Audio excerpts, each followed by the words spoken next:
नमस्कार, India news Haryana देख रहे हैं आप। आपके साथ मैं हूं आयुष सूर्यवंशी। रुख करेंगे फटाफट खबरों की तरफ। मनोहर सरकार को 600 दिन पूरे हुए। इस मौके पर मुख्यमंत्री मनोहर लाल ने प्रेस कॉन्फ्रेंस की, सरकार की उपलब्धियों के बारे में बताया। मंच पर डिप्टी सीएम दुष्यंत चौटाला समेत कई कैबिनेट मंत्री मौजूद रहे। सीएम ने बताया कि सरकार ने 600 दिन में अपार काम किए हैं। पहली वेव से 5 गुना ज्यादा खतरनाक दूसरी वेव है। ऐसे में कोरोना की चुनौतियों से लड़ते हुए प्रदेश हित में काम किए। हर 100 दिन के बाद अपना ब्यौरा पेश करेंगे। सीएम ने कहा, विपक्षी दल सालों का हिसाब पूछते हैं, हमने सोचा हम दिनों का हिसाब दें। 600 दिनों में 400 दिन कोरोना महामारी के रहे, जिसमें हमारी रफ्तार कुछ धीमी रही। सीएम ने कहा, गरीब का कल्याण हमारी सरकार की प्राथमिकता। पहले के मुकाबले मंत्रियों ने डबल काम किया। समाज के हर वर्ग को कल्याण करना उनका हमारा मकसद।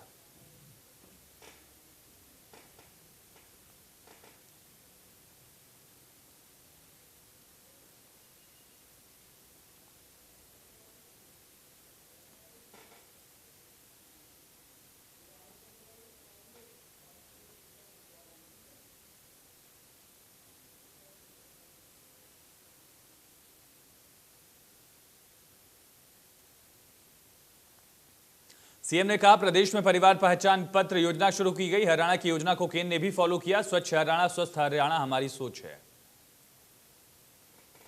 सीएम ने कहा, किसानों की भरपाई के लिए सरकार ने कई काम किए। प्रदेश में 11 फसलों की प्रोक्योरमेंट की जा रही है। पंजाब में फसल की जानकारी देने पर विरोध शुरू हो गया। सीएम ने कहा कि 1 लाख परिवार जिनकी न्यूनतम आय है, उनकी इनकम का वेरिफिकेशन कर रहे हैं। इनको मुख्यमंत्री अंत्योदय उत्थान योजना के तहत काम दिया जाएगा।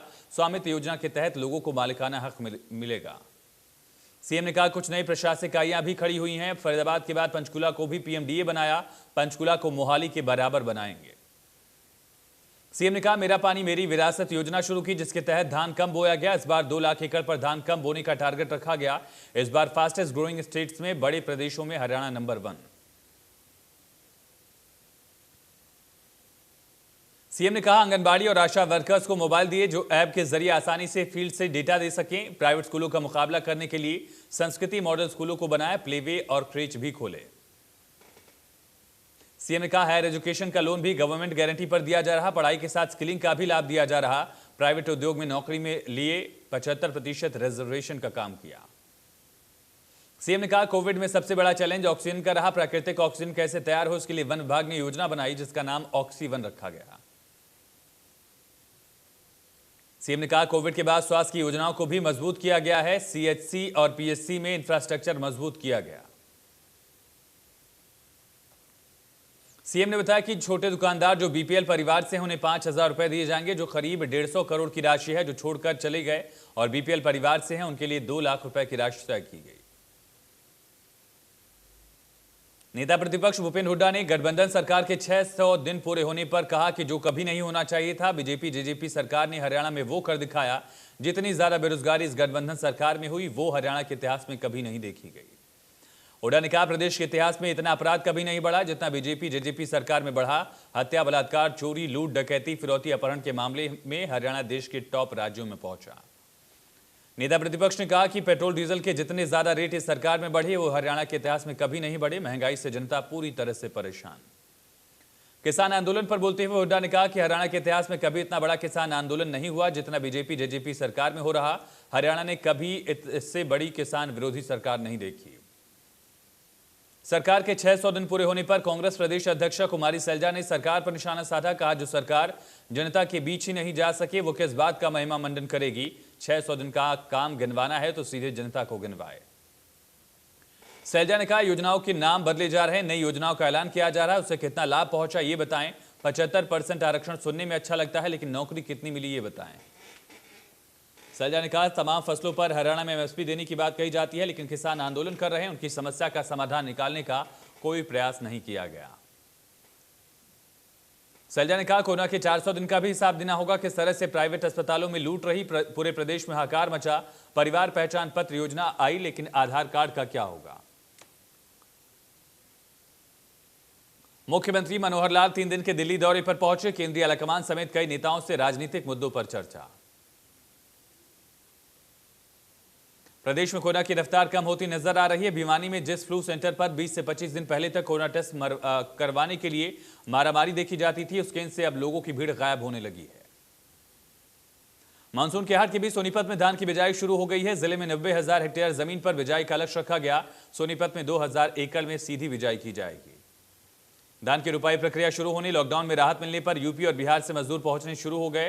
प्रवासी मजदूरों का कहना है कि खरीफ सीजन में उन्हें उम्मीद है कि कृषि में उन्हें रोजगार मिलेगा। गोहाना के गांव महारा के खेतों में ट्रैक्टर के पीछे जुड़े कल्टीवेटर से रास्ते में बैठी महिला की मौत हो गई। महिला करीब 10 एकड़ तक घसीटती चली गई। पुलिस ने ट्रैक्टर चालक के खिलाफ मामला दर्ज किया। महिला अपने भतीजे के साथ खेत में काम करने गई थी। आराम करने के लिए वो कच्चे रास्ते के किनारे पेड़ के नीचे आराम करने बैठ गई थी। उस रास्ते से पड़ोस के गांव का ग्रामीण ट्रैक्टर लेकर जा रहा था। रतिया में गुप्त सूचना के आधार पर सीएम फ्लाइंग और फूड सेफ्टी विभाग ने टोहाना रोड पर दूध की डेयरी पर छापेमार कार्रवाई कर मौके से दूध और दही के सैंपल लिए। सीएम फ्लाइंग के इंस्पेक्टर ने बताया कि कई डेयरियों पर मिलावटखोरी की सूचना मिली। जांच के लिए सैंपल चंडीगढ़ लैब भेजे गए। रतिया के अलावा बाकी शहरों में भी छापेमार कार्रवाई की जाएगी। स्कूल खोलने की मांग को लेकर पानीपत में प्राइवेट स्कूल संघ के बैनर तले प्राइवेट स्कूल संचालकों ने लघु सचिवालय पहुंचकर सरकार के नाम ज्ञापन सौंपा। निजी स्कूल संचालकों का कहना है कि जिस तरह से दुकानें, बाजार, उद्योग खुले हैं, स्कूलों को भी खोला जाए। टीचर्स ने कहा कि सरकार की हर गाइडलाइन का पालन करेंगे। यूपी हरियाणा सीमा विवाद को हल करने के लिए एक बार फिर पायलट प्रोजेक्ट के तहत यमुना नदी में 70 फीट के पिलर्स लगाए जा रहे हैं। उम्मीद जताई जा रही है कि पिलर्स लगने के बाद विवाद का हल हो जाएगा। हरियाणा उत्तर प्रदेश के बीच उलझे सीमा विवाद के सबसे ज्यादा मामले करनाल, पानीपत, सोनीपत, फरीदाबाद और पलवल जिले में हैं। दोनों राज्यों के बीच सीमा निर्धारण के लिए कई बार योजनाएं तैयार की गई हैं। विधानसभा अध्यक्ष ज्ञानचंद गुप्ता ने पंचकूला सेक्टर 5 आरटीए ऑफिस में छापा मारा। अधिकारियों की क्लास लगाई। कहा चेकिंग व्यवस्था को दुरुस्त किया जाए। ओवरलोडेड वाहनों के चालकों पर कार्रवाई की जाए। ज्ञानचंद गुप्ता ने कहा कि उन्हें लगातार शिकायत मिल रही थी कि हाई सिक्योरिटी नंबर प्लेट लगाने के लिए पंचकूला में 700 रुपए वसूले जा रहे हैं। इसको लेकर वो ट्रांसपोर्ट कमिश्नर और ट्रांसपोर्ट मंत्री से बात करेंगे। ज्ञानचंद गुप्ता ने ट्रांसपोर्ट विभाग के अधिकारियों से जानकारी ली। उन्होंने एक महीने में कितने वाहनों के चालान काटे जो ओवरलोडेड है। अधिकारियों ने बताया करीब 150 ओवरलोडेड वाहनों के चालान काटे गए। सोनीपत में नगर निगम की लापरवाही के चलते आज नगर के लोग गंदा पानी पीने को मजबूर। 3 साल से लोग अधिकारियों के दफ्तरों के चक्कर काट रहे, लेकिन आश्वासन के अलावा कुछ नहीं मिला। लोगों का कहना है कि गंदा पानी पीने के कारण परिवार में बच्चे बीमार पड़ रहे हैं, लोगों को एलर्जी हो रही है और लोग पैसों में पानी खरीदकर पीने को मजबूर हैं। मामले को लेकर अधिकारियों का कहना है कि शिकायत के बाद तुरंत कर्मचारियों को भेजा गया। तुरंत ही समस्या को दूर कर दिया जाएगा। पुरानी लाइन होने की वजह से लीकेज से सीवर का पानी सप्लाई के पानी के साथ चला जाता है। रादौर में देखरेख के अभाव में लाखों रुपए की लागत से तैयार की गई व्यायामशालाओं की हालत दयनीय। यहां कोई भी प्रशिक्षक नियुक्त न किए जाने के चलते लोग नहीं आ रहे। लोगों ने व्यायामशालाओं की हालत के लिए अधिकारियों को जिम्मेदार ठहराया। कहा कि व्यायामशालाओं में न तो कोई योग टीचर तैनात किया गया, न ही रखरखाव को लेकर जिम्मेदारी तय की गई है। खंड विकास एवं पंचायत अधिकारी का कहना है कि व्यायामशालाओं की साफ सफाई करवा दी जाएगी। प्रशिक्षक की नियुक्ति के लिए आयुष विभाग को लेटर लिखा गया है, जो कि जल्द मिल जाएगा।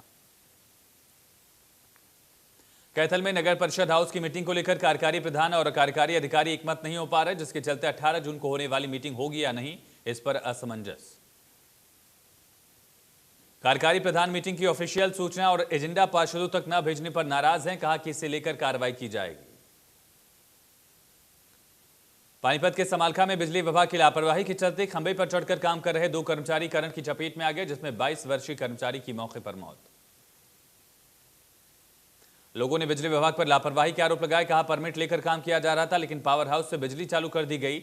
2 लाइनमैन, जेई ठेकेदार समेत 4 के खिलाफ केस दर्ज।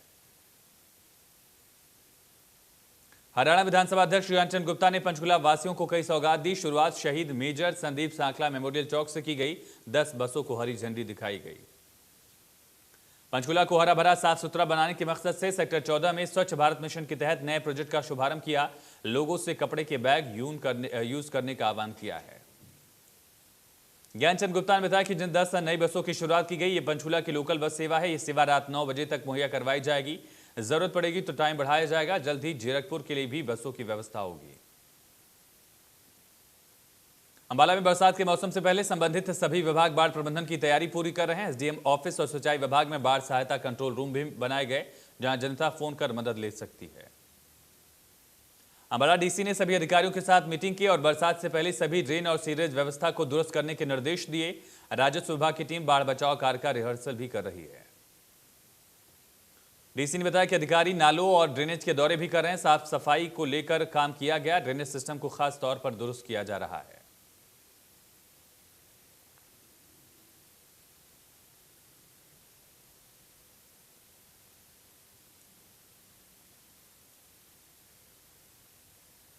टीकरी बॉर्डर पर किसान आंदोलन में शामिल होने वाले एक शख्स को जिंदा जला दिया गया। एक निजी अस्पताल में जाते वक्त उसने रास्ते में ही दम तोड़ दिया। मृतक की पहचान कसार गांव निवासी मुकेश के रूप में हुई। मुकेश रोजाना की तरह शाम के समय आंदोलनकारी किसानों के पास गया था। किसान आंदोलन में शामिल होने आए जिन के 4 लोगों के पास बैठकर पहले शराब का सेवन किया, बाद में आरोपियों के साथ किसी बात को लेकर कहा सुनी के बाद आरोपियों ने तेल छिड़क कर जिंदा जला दिया। महेंद्रगढ़ में ऑटो मार्केट में बीएसएनएल टावर के साथ दुकानों पर बने चौबारों की नगर पालिका प्रशासन की तरफ से खुली बोली लगाई गई। 20 चौबारों के लिए लगी खुली बोली में 73 लोग शामिल हुए। चौबारों की लगी खुली बोली के दौरान सबसे बड़ी बात यह रही कि किसी भी चौबारे की बोली 10 लाख रुपए से कम नहीं रही। ऐसे में नगर पालिका के खजाने में तो लाखों रुपए आया और साथ ही प्रतिमाह किराए के रूप में भी इनकम बढ़ेगी। इस बोली में डीसी की ओर से नियुक्त नगर परिषद नारनौल के एक्ससीएन अंकित वशिष्ठ की देखरेख और नगर पालिका सचिव प्रदीप कुमार की मौजूदगी में 20 चौबारों के लिए चली बोली में 73 से ज्यादा लोग शामिल हुए। पुराने रंजिश के चलते रेवाड़ी गांव के कुछ लोगों ने बाप बेटे पर हमला कर दिया। हमले में पिता की हालत गंभीर, बेटे की गोली लगने से मौत। सभी आरोपी वारदात को अंजाम देने के बाद फरार। पुलिस ने मामले को गंभीरता से लेते हुए पूरी घटना गुरुग्राम की खलीलपुर क्षेत्र की है। पुलिस ने जांच शुरू की। नरवाना के बीरबल नगर शासी नगर में पिछले 6 महीने से पानी की एक बूंद नहीं आने से लोग परेशान। लोगों को पानी के लिए दिक्कत का सामना करना पड़ रहा है। पानी की किल्लत को लेकर लोगों का गुस्सा फूटा। लामबंद होकर लोग नगर पार्षद कैलाश सिंगला के नेतृत्व में जन स्वास्थ्य विभाग कार्यालय पहुंचे। विभाग समेत अधिकारियों के खिलाफ नारेबाजी की। अंबाला के रास्ते आने जाने वाली ट्रेनों का संचालन रेलवे प्रशासन द्वारा शुरू किया जा रहा है। इसमें कुछ साप्ताहिक ट्रेन है तो कुछ प्रतिदिन चलने वाली रेलगाड़ियां। रेलवे प्रशासन की ओर से ट्रेनों की सूची जारी की गई। कई एक्सप्रेस और शताब्दी समेत लगभग 44 ट्रेन अब पटरी पर फिर से दौड़ेंगे। जज्जर में बीजेपी कार्यालय की नींव उखाड़ने के मामले में जिला प्रशासन द्वारा किसानों के खिलाफ दर्ज किए गए मामले में टीकरी बॉर्डर पर धरने पर बैठे किसानों ने शासन प्रशासन के खिलाफ हुंकार भरी है। किसानों ने कहा मामले में किसी भी कीमत पर किसानों की गिरफ्तारी बर्दाश्त नहीं होगी। किसानों की गिरफ्तारी के मुद्दे पर सरकार पहले भी मुंह की खा चुकी है। बीजेपी प्रदेशाध्यक्ष ओम प्रकाश धनखड़ द्वारा जिला भाजपा कार्यालय के निर्माण की नींव पार्टी कार्यकर्ताओं की मौजूदगी में रखी गई, लेकिन कुछ ही समय बाद ही क्षेत्र के कुछ किसानों ने मौके पर पहुंचकर नींव उखाड़ दी थी। जज्जर बीजेपी के जिस कार्यालय की नींव उखाड़ी गई, अब वहां किसानों ने किसान भवन बनाने की बात कही। इस पर गृह मंत्री अनिल विज ने अपने अंदाज में साफ कर दिया कि किसी भी हालत में ऐसी गतिविधियां बर्दाश्त नहीं होंगी। कोरोना महामारी में सिरसा के प्राइवेट अस्पताल में लापरवाही। अस्पताल ने कोरोना काल में हुई मौतों के आंकड़े नागरिक अस्पताल में नहीं दिए, जिसके बाद स्वास्थ्य विभाग ने प्राइवेट अस्पतालों के खिलाफ कार्रवाई करनी शुरू की। डिप्टी सीएमओ डॉक्टर बुधराम ने जानकारी देते हुए कहा कि अप्रैल मई महीने में 8 लोगों की मौत का आंकड़ा सरकारी आंकड़ों में देरी से दर्ज करवाया गया, जिसके बाद सरकारी आंकड़ों में बदलाव दिखा है। डिप्टी सीएमओ ने रिपोर्ट बनाकर सिरसा सीएमओ डॉक्टर मनीष बंसल को भेज दी है। रिपोर्ट के आधार पर ही प्राइवेट अस्पतालों के खिलाफ कार्रवाई की जाएगी। जाखल गांव कासमपुर में पिछले 5 दिन में बिजली सप्लाई चालू न होने से गुस्साए किसानों ने जताया रोष। कनिष्ठ अभियंता की बाइक की चाबी निकालकर रोक दी। ग्रामीणों ने बताया कि 5 दिन से उनके गांव की बिजली सप्लाई बाधित हो गई थी, लेकिन विभाग कर्मी कार्य सुचारू रूप से नहीं कर रहे। गांव के लोगों ने बताया कि गांववासी खुद आगे आए, लेकिन अब तक गांव की सप्लाई चालू नहीं हुई। गर्मी में अघोषित बिजली कटो और डाउन वोल्टेज से निजात दिलवाने के लिए बिजली विभाग पुराने लगे ट्रांसफार्मर्स की कैपेसिटी बढ़ा रहा है। कई इलाकों में नए ट्रांसफार्मर लगाए गए ताकि ट्रांसफार्मर पर ज्यादा लोड न पड़े, वोल्टेज की सप्लाई ठीक बनी रहे। इसके अलावा तूफान से हुए बिजली सप्लाई को नुकसान को भी ठीक कर दुरुस्त किया जा रहा है। फरीदाबाद सेक्टर 17 में पुलिस थाने के बाहर एक 55 वर्षीय व्यक्ति ने हनी ट्रैप के मामले में से परेशान होकर खुद पर पेट्रोल छिड़ककर आग लगाकर अपनी जिंदगी खत्म की। पुलिस ने मृतक के शव को पोस्टमार्टम के लिए सिविल अस्पताल भिजवाया। पिछले कुछ दिनों से दिल्ली की एक रहने वाली लड़की के द्वारा उसको प्रेम जाल में फंसाकर हनी ट्रैप किया गया। हरियाणा उत्तर प्रदेश दोनों राज्यों के बीच सीमा विवाद वर्षों पुराना मसला है। इसको लेकर प्रशासन ने सीमा निर्धारण को लेकर प्रयास शुरू किया। 5 जिलों के उपायुक्तों के साथ इस मामले पर बैठक हुई। पिछले 8 दिनों में हिसार के 2 पेट्रोल पंप और लूट और कई राहगीरों को लूटकर दहशत का माहौल पैदा करने वाले लुटेरे गैंग को गिरफ्तार किया गया। कैथल के गांव कांकथली में बिजली विभाग की लापरवाही से कर्मचारी की मौत। पोल पर चढ़े कर्मचारी की करंट लगने से मौत के बाद कर्मचारी और परिजनों में आक्रोश। हादसे के बाद विभाग में हड़कंप मचा। बिजली कर्मचारी बिजली लाइन को दुरुस्त करने के लिए खंभे पर चढ़ा था, लेकिन तारों में करंट आने के कारण सुरेंद्र खंभे से नीचे गिर गया और मौके पर मौत हो गई। परिजनों और सुरेंद्र के साथ लगे कर्मचारियों का आरोप है कि कर्मचारियों की कमी के चलते विभाग द्वारा कर्मचारियों से 18-18 घंटे ड्यूटी ली जा रही। कर्मचारियों की ड्यूटी भुना गांव में होने के बावजूद कर्मचारी से कांथली गांव में ड्यूटी ली जा रही थी। करनाल में पश्चिमी यमुना नहर से 26 वर्षीय युवक का शव मिला। 3 दिन से गांव नगला से युवक लापता था। युवक ने घरेलू कलह के चलते नहर में कूदकर जान दी। फतेहाबाद में आयलकी गांव के पास बस और बाइक की टक्कर में बाइक सवार युवक की मौत। हादसे में बस भी साइड वाले गड्ढे में पलटी। बस में मौजूद सभी यात्री सुरक्षित। जज्जर में रेवाड़ी रोड पर सड़क हादसे में ट्रैक्टर चालक की मौत। कैंटर चालक गंभीर रूप से घायल। गंभीर हालत के चलते कैंटर चालक को रोहतक पीजीआई रेफर किया गया। रोहतक के गांव सेमाड़ में बाइक पर सवार होकर आए 3 युवकों ने घर में बैठे 3 युवकों पर अंधाधुंध फायरिंग कर दी। हरियाणा पुलिस के जवान समेत 3 को लगी गोली। एक युवक को 16 गोली लगी। उसे इलाज के लिए रोहतक पीजीआई रेफर किया गया, जहां पर इलाज के दौरान उसने दम तोड़ दिया। पुलिस ने मौके से करीब 30 गोलियों के खोल बरामद किए। घायल ने बताया कि वो अपनी ससुराल आया था। अचानक 3 बाइक सवार युवकों ने फायरिंग कर दी। बाइक वहीं छोड़कर हमलावर फरार हो गए। हमलावरों की पड़ोस में रहने वालों से पुरानी रंजिश थी। मैम के बहलबा गांव के पास ट्रक और बाइक की टक्कर में 55 वर्षीय व्यक्ति की मौके पर मौत। ग्रामीणों ने शव को रोड पर रखकर रोहतक हिसार मार्ग पर जाम लगाया। सीबीएसई बोर्ड की 12वीं की मार्कशीट तैयार करने को लेकर बनी 13 सदस्यीय समिति ने सुप्रीम कोर्ट को रिपोर्ट सौंपी। सीबीएसई ने बताया कि 10वीं, 11वीं और 12वीं की प्री बोर्ड के रिजल्ट को 12वीं के फाइनल रिजल्ट का आधार बनाया जाएगा। कोर्ट में बताया गया कि 31 जुलाई तक सीबीएसई 12वीं के रिजल्ट घोषित कर दिए जाएंगे। जो बच्चे परिणाम से संतुष्ट नहीं होंगे उन्हें दोबारा मौका दिया जाएगा। इसके लिए गाइडलाइन बनाई जा रही है। सीबीएसई ने कहा 10वीं के 5 विषय में से 3 विषय के सबसे अच्छे मार्क को लिया जाएगा। इस तरह 11वीं के 5 विषय का एवरेज लिया जाएगा। 12वीं की प्री बोर्ड एग्जाम और प्रैक्टिकल का नंबर लिया जाएगा। देश में कोरोना मामलों में लगातार गिरावट। 24 घंटे में 67,000 से ज्यादा नए केस। 2,329 मरीजों की मौत। देश में एक्टिव केस 3 लाख से ज्यादा। कोरोना मरीजों के ठीक होने के रिकवरी रेट में बढ़ा। 24 घंटे में 1,03,000 मरीज रिकवर। महाराष्ट्र में कोरोना के केस लगातार कम हुए। एक दिन में महाराष्ट्र में कोरोना के 10,107 नए केस मिले। 10,000 कोविड मरीज ठीक हुए। 1,236 की जान गई। दिल्ली में 24 घंटे में 212 से ज्यादा केस मिले। 25 मरीजों ने दम तोड़ा। दिल्ली में अब 2,000 से ज्यादा केस एक्टिव। प्रदेश में कोरोना के 229 नए केस सामने आए। 24 घंटे में 39 लोगों की मौत। 334 से ज्यादा मरीज ठीक हुए। अब एक्टिव केस 3,000 से ज्यादा।